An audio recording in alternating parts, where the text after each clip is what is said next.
सिद्धेभ्यः ओम नमः सिद्धेभ्यः ओम नमः सिद्धेभ्यः ओम नमः सिद्धेभ्यः ओम नमः सिद्धेभ्यः ओम नमः सिद्धेभ्यः श्री वीतरागाय नमः श्री वीतरागाय नमः वनमीय शिरसा नेमिं गुणरयन विभूषणं महावीरं सम्मत्तरयन निलयं वैडिसमुकीर्तनम् ओच्छम्।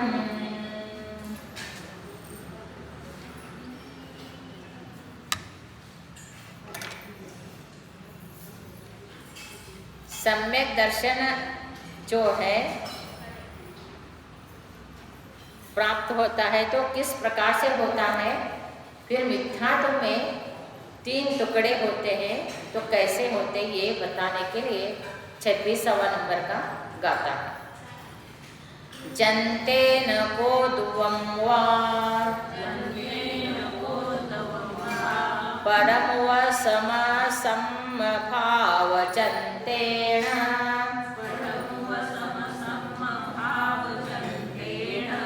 मिच्छं दौवं तुतिधा असंकगुणहीन दौवकमा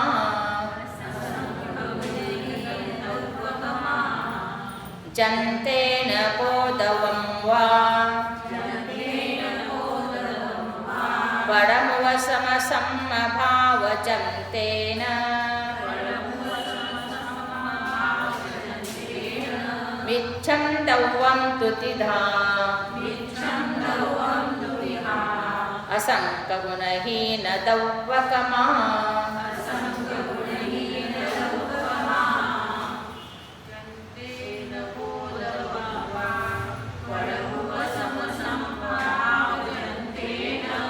मिच्छं दौवं तुतिधा असंकगुणहीन दौवकमा जब अनादिकालीन मिथ्या दृष्टि हो या सादी मिथ्या दृष्टि हो। अनादिकालीन मिथ्या दृष्टि के पास 5 प्रकृति होते हैं, मिथ्यात्व, अनंतात्मक, क्रोधमान, वैभव। बाकी तो क्रोधमान से मतलब नहीं है। सम्यक्त्व के लिए ये 5 प्रकृति अनादि मिथ्या दृष्टि। अभी तक कभी भी सम्यक्त्व को प्राप्त किया ही नहीं, उसका नाम अनादि मिथ्या दृष्टि है। और सादी मिथ्या दृष्टि वो है जो एक बार सम्यक्त्व को प्राप्त कर चुका हो, 2 बार कर चुका हो, छूट गया हो, फिर मिथ्या दृष्टि ही बना हो, उसका नाम सादी मिथ्या दृष्टि है। तो तत्काल ही सम्यक्त्व में आके फिर छूट गया, फिर मिथ्यात्व में आ गया, फिर उसको सम्यक्त्व प्राप्त करना है तो उसके पास 7 प्रकृति होते हैं सत्ता में, मिथ्यात्व सम्यक्त्व समप्रकृति। तो कह रहे हैं ये जो मिथ्या दृष्टि है, अनादि मिथ्या दृष्टि समझ के चलो, वो जो सम्यक्त्व को प्राप्त करता है तो मिथ्यात्व में क्या होता है, जनतेन कोदम वा, जनतेन अर्थात यंत्र, मशीन। जैसा आप मशीन में, चक्की में गेहूँ डाल देंगे तो वो पीसेंगे तो 3 टुकड़े हो जाते हैं उसका। एक होगा आटा, दूसरा होगा उसका छोटा सा कन और भूसा, 3 हो जाएंगे, एक ही टाइम में हो जाएंगे। वैसे ही जनतेन कोदमवा, यंत्र के द्वारा कोदो अर्थात गेहूँ आदि जैसा 3 भाग होते हैं, वैसे परम व समभाव जनतेन, प्रथमोक्षम सम्यक्त्व रूपी यंत्र के द्वारा मिच्छत्तम दौवम, मिथ्यात्व द्रव्य, मिथ्यात्व एक द्रव्य है, मिच्छत्त दौवम, मिथ्यात्व द्रव्य तिधा 3 भाग में डिवाइड हो जाते हैं। एक घनघोर मिथ्यात्व है, वो कैसे है, उसका उपशम हो गया थोड़े देर के लिए। जैसा हमने कहा था ना आपको, प्रत्येक कर्म का लाइन लग जाता है, क्यों लगता है, क्रम से अपने अपनी स्थिति खत्म करके उदय में आते जाते हैं। तो उदयावली होता है, गुणश्रेणी आयाम होता है, उपरितन स्थिति होता है। तो उपरितन स्थिति में बहुत समय के बाद, बहुत भाव के बाद, बहुत वर्षों के बाद आने वाला कर्म होते हैं। गुणश्रेणी आयाम में कुछ दिन के बाद, कुछ घंटे के बाद, कुछ समय के बाद आने वाले होते हैं। उदयावली में जो होते हैं वो प्रत्येक समय में आने वाले कर्म होते हैं। जब कोई उपदेश सुनकर या भगवान की भक्ति करके, जैसा अलग अलग गतियों में अलग अलग निमित्त बोला है, बाह्य निमित्त, जिनेंद्र भगवान का महिमा, उपदेश, जातिस्मरण, उस टाइम में किसी को भी एक सम्यक दर्शन प्राप्त हो जाए तो होने के बाद उसका क्या होता है कि जो मिथ्यात्व है उसका इतने जगह, एक अंतर्मूर्त का जगह, अधःकरण उपशम कहते हैं इसको, अंतःकरण उपशम, इसको क्या कहते हैं, अंतःकरण उपशम। ये उपशम में से कुछ मिथ्यात्व प्रकृति ऊपर ढकल दिया है, मेरे से बहुत टाइम के बाद उदय में आने वाले में डालना, उसको पोस्टपोन करेंगे। और जो है जल्दी आने वाले है समय के बाद, घंटों के बाद, उसको जल्दी जल्दी उदय में लाके भोग देंगे। तो इतना अंतर्मूर्त खाली कर दिया जगह, एक अंतर्मूर्त जगह क्या हो गया, खाली हो गया। तो ये वाला खाली हो गया, इतना समय प्रथमोपशम सम्यक्तु का टाइम है। इसको क्या कहेंगे, प्रथमोपशम सम्यक्तु का काल। फिर यहाँ पर ये सम्यक्तु भोग रहा है, सम्यक दृष्टि बन गया है, प्योर सम्यक दृष्टि बन गया। आपको मैंने क्लास के द्वारा बताया था, एक उपशम का, एक क्षौपशम का, एक क्षयिक का। उपशम वाला का सारे कर्म सत्ता में दबा हुआ है, और क्षौपशम वाले का कुछ कर्म तो दबा हुआ है, और कुछ कर्म क्या है, एक हाथ एक कण, बहुत नहीं, कुछ ही कण क्या है ऊपर आ रहा है। तो उसमें चल मल अगाड़ दोष, वो भी क्या है, दोष भी क्या है, तीर्थंकरों में ही भेदभाव। तीर्थंकर में क्या भेदभाव करता है, शांतिनाथ भगवान से शांति मिलती है, पार्श्वनाथ भगवान से उपसर्ग दूर होता है, चंद्रप्रभु भगवान से मनोकामना पूर्ण होता है, आदि आदि भाव। और ये हो गया एलर्जी हो गया किसी चीज का।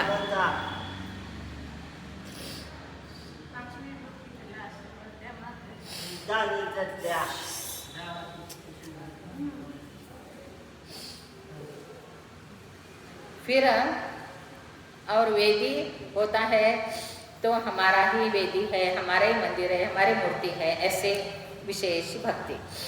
तीर्थंकर उनके प्रति ही भक्ति होती है, लेकिन थोड़ा सा सम्यक्त में दोष लगता है, तो वो क्षौपशम में होता है।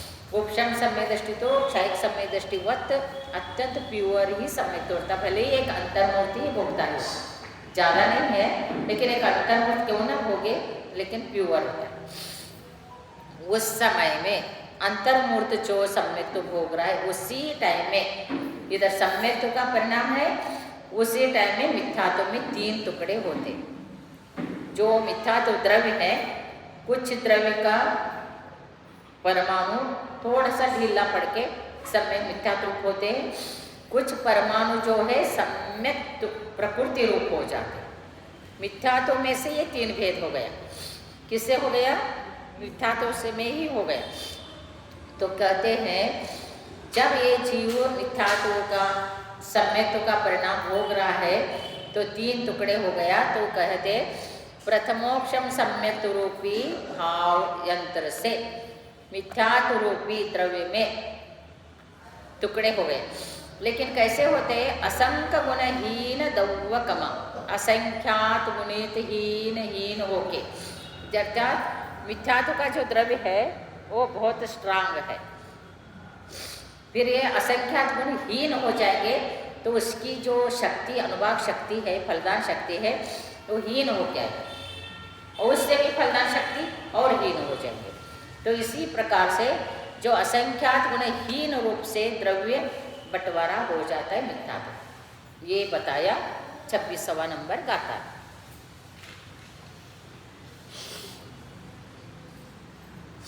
अब जो शरीर है ये बता रहे हैं किस प्रकार से साथ साथ रहते हैं। तेजा कम्मे हिमतिये तेजा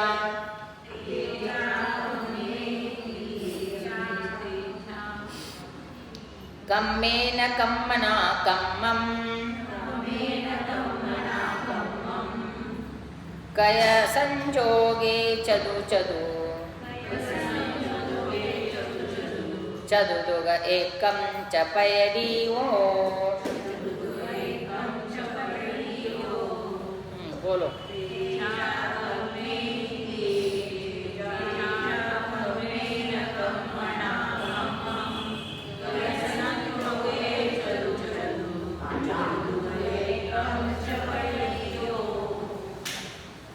तेजा कम्मे हिमतिय अर्थात तेजा कम्मे न कम्मना कम्म। शरीर कितने हैं? 5 शरीर है। तो 5 शरीर के साथ में मिलाने का औदारिक शरीर, वैकृक शरीर, आहार, तेजस, कार्बन 5 शरीर है। तो औदारिक, तेजस, कार्बन युक्त 3 शरीर हो गया। फिर तेजस कार्बन तो ही विग्रह गति में रहता है। फिर औदारिक तेजस कार्बन, फिर वैकृक तेजस कार्बन, वैकृक आहारक तेजस कार्बन, वैकृक तेजस कार्बन, फिर आहारक ऐसे इसका जो है जोड़ होता है। कई संजोगे इनके आपस में औदारिक कैसे एक औदारिक शरीर से दूसरे औदारिक शरीर निकलता है विक्रिया रुद्धि से। उनके पास रुद्धि होते हैं, उससे शरीर निकलता है। तो उसको क्या बोलेंगे? औदारिक। चक्रवर्ती के 96,000 रानियां होते हैं। जिस किसी के भी राजा के, चक्रवर्ती के जितना रानियां होंगे उतना शरीर बनता है। वो कौन से शरीर बनता है? औदारिक। क्योंकि औदारिक शरीर से ही संतान उत्पन्न होता है। औदारिक शरीर के बिना संतान उत्पन्न नहीं होता। फिर औदारिक से विक्रिया वृद्धि से औदारिक 96,000, एक कम 96,000। एक कम क्यों करेंगे? वो खुद एक है ना। एक कम 96,000 शरीर औदारिक तैयार। फिर प्रत्येक औदारिक के साथ तेजस कार्बन रहेगा। तो इसलिए वो कई संयोग में से संयोग करने से फिर चदु भी होता है। चदु दुग जैसा औदारिक और तेजस कार्बन आहार, ऐसे 4 शरीर हो जाएंगे। क्योंकि औदारिक शरीर वाले के पास तो तेजस कार्बन है ही। उनके ही मस्तक में से जो तपस्वी छठा मनस्तमूर्ति साधु के मस्तक से 1 हाथ प्रमाण जो पुतला निकलता है उसका नाम आहारक शरीर है। फिर आहारक शरीर निकलेगा, फिर एक 4 भी हो गया शरीर। फिर आहारक किसको कहा जाएगा? तो एक आहारक शरीर इसलिए निकलता है उनके तत्वों का निरसन करने के लिए निकलता है। समझ लो कहीं पर वो है, इधर भरत क्षेत्र में है और यहाँ पर कोई तीर्थंकर नहीं है, केवली नहीं है, श्रुत केवली नहीं है। फिर उनका शंका समाधान के लिए केवली, श्रुत केवली, तीर्थंकर ऐसे ही चाहिए। फिर उनका मस्तक में से 1 हाथ प्रमाण पुतला निकला, उसके साथ तो तेजस कर्मन रहेगा और ये डायरेक्ट औदारिक शरीर में से निकल रहा है। तो वो क्या होगा? वो विदेह क्षेत्र में एक तीर्थंकर है, वहाँ जाएगा। वहाँ जाने में उसको एक अंतर्मूर्त में जाना चाहिए। यदि एक अंतर्मूर्त में नहीं पहुंचा तो उस आहारक से आहारक शरीर निकलता है। एक अंतर्मूर्ति वहां नहीं रिच हो गया तो उस आहारक से आहारक निकलता है। इसलिए आहारक कहे। फिर वैकृक शरीर वाले कितने सारे जो अभी सौदर्मिंद्र है, ओरिजिनल शरीर उनका वैकृक शरीर है, या देव देविया जितने भी है, गौणवासी, मंत्रवासी, ज्योतिषी, कल्पवासी, जितने भी देव देविया है पंचकल्याण पूजा में आते हैं तो अपने ओरिजिनल शरीर से नहीं आते यहाँ पर। उनका विक्रिया से, वैकृक शरीर से वो दूसरे सौदर्मिंद्र आता, उनका वो शरीर है उन्हीं का है, लेकिन वो मूल शरीर तो वही रहता है। फिर पंचकला पूजा आदि में। इसलिए अजितनाथ भगवान के टाइम में, सुन रहे, अजितनाथ भगवान के टाइम में कर्मभूमि कितना है मालूम है? 170 कर्मभूमि है। 5 भरत, 5 ऐरावत और विवेक क्षेत्र के 160, तो सब मिलके 170 हो गया। तो 170 कर्मभूमि में अजितनाथ भगवान के टाइम में सभी जगह तीर्थंकर जन्म लिए थे। फिर सभी पांडुशिला में लेके जाएगा, सभी जगह पंचकला पूजा के लिए 100,000 होगा, तो कितना शरीर बनाता है वो। और या तो कहीं कृत्रिम चैत्यालय में निकले, या तो सम्मोशन में निकले, या तो गंधकुटी में जाए, या तो कोई भगवान के दर्शन के लिए निकले, तो ये सारे शरीर बनाता है। तो क्या बनाता है? वैकृक से वैकृक। इसलिए औदारिक से औदारिक मनुष्य के बनता है, और वैकृक से वैकृक देव का बनता है, फिर आहारक से आहारक, इस प्रकार बनता है। तो इसलिए सबके साथ तेजस कार्बन रहेगा। तो इस प्रकार कहा कि हम लोग जब भी उनको जोड़ देंगे, उसको कहते हैं संजोग, इस मिलाने का। तो ऐसे करते करते जाएंगे तो औदारिक होगा, औदारिक तेजस होगा, औदारिक कार्बन होगा, फिर औदारिक तेजस कार्बन, फिर 14 हो गए ना। ऐसे ही आहारक आहारक तेजस, आहारक कार्बन, आहारक, ऐसे 14। फिर वैकृक का भी ऐसे ही, वैकृक तेजस, वैकृक कार्बन, वैकृक 4 हुआ कि नहीं? तो ऐसे चदु दुगा तेजस कार्बन दुगा हो गया। चदु करते प्रत्येक कर्म के साथ, तो औदारिक के साथ अकेले तेजस को लगा के, फिर अकेले कार्बन को लगाना, फिर अकेले औदारिक ही रहेगा, फिर औदारिक रहेगा। तो प्रत्येक ऐसे, इसलिए 3 बार 3 ही शरीर है ना मेरा, औदारिक वैकृक है। तो इसलिए चदु 4 ही चदु है। फिर एक तेजस है, तेजस कार्बन या कार्बन तेजस, तो ये 2 ही होगा इसके साथ। तो इसलिए 2 दुगा तेजस कार्बन, ऐसे 2 हो जाएंगे। ऐसे इसका शरीर का रचना जो है, तो ये भी किनके कारण होता है। औदारिक शरीर से ही कितने शरीर बन जाते, आजकल टीवी में दिखाते हैं कि नहीं। और आप लोग भी कितने सारे कंप्यूटराइज कितने बना सकते हैं, दिखाते हैं ना, कितने रूप, एक ही रूप है, एक ही को ही नृत्य कर रहे तो उसको कितना दिखाते हैं, 10 20, ये सारे तो अभी कंप्यूटराइज करने लगे। तो हमारे यहाँ तो पहला से ही वैकृक से, ऐसे रुद्धि से, ये सारे चीज़ें हैं। इसलिए जैन धर्म में कोई आश्चर्यकारक चीज़ है ही नहीं, सब जैन धर्म में ये सारी चीज़ें है ही है।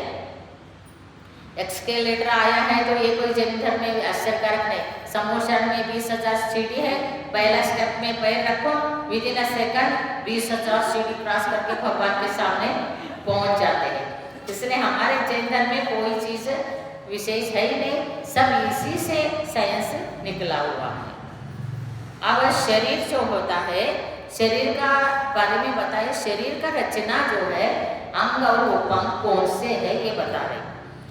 नलया बाहुयतः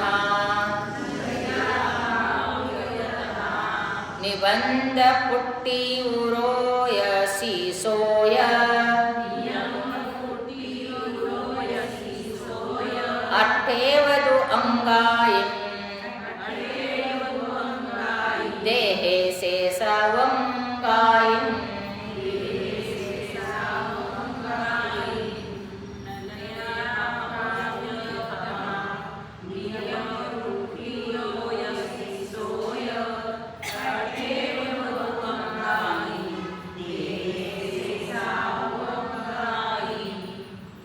नलया का अर्थ है नलया बाहु, अर्थात 2 पैर, 2 हाथ। बाहु का अर्थ है 2 हाथ, नलया का अर्थ है 2 पैर। 2 पैर, दो हाथ, बहुवचन है इसलिए दो पता चल जाएगा।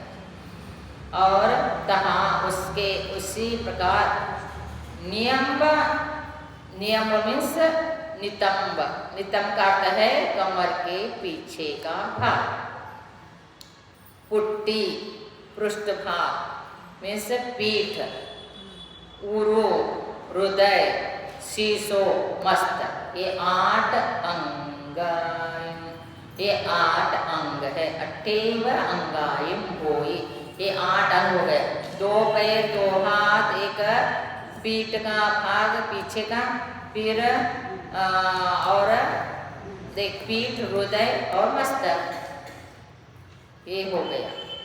तो ऐसे 8 अंग, फिर शेषा उवंगायम, बाकी सो है वो उपांग है। उपांग क्या है? जैसे ये 2 बाहु है तो अंग है, ये जो उंगलियां है ये उपांग है। फिर आँख, नाक, मुँह, जो मुँह है, कान है और पैर के उंगलियां, हाथ के, ये सब उपांग में आता है। ये मेन चीज अंग, फिर उपांग। जब जीव गर्भ में पैदा होता है तो 3 महीने के बाद जो बड़ा इतना होके फिर 5 पहला उसका, एक मस्तक और 2 बाहु, 2 पैर, ऐसे 5 ये होगा, निकलेगा। फिर उसके बनते बनते फिर अंगुलियां आदि, फिर अंदर सब बनता जाता है। तो इसका वर्णन शास्त्र में बहुत अच्छा आया है। कहने का तात्पर्य शरीर का रचना भी होता है। तो अंग और उपांग दोनों सुंदर हो, दोनों परफेक्ट हो, जितना होना चाहिए उतना हो तो वो आहार दे सकता है और अभिषेक कर सकता है, इसके बिना नहीं कर सकता है। नमो अरिहंताणं, नमो सिद्धाणं, नमो ऐर्याणं, नमो